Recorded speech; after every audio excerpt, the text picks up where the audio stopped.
While the physios, they need to relearn their hands. Mm. They need to forget their old habits, which is difficult. It's not easy. And they may not even achieve it at all. Yeah. Some give up. Some give up because the whole framework is so very different.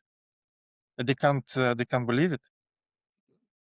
They used to massage work. They used to pressure, to apply force, to apply um, a lot of work. It's amount of work.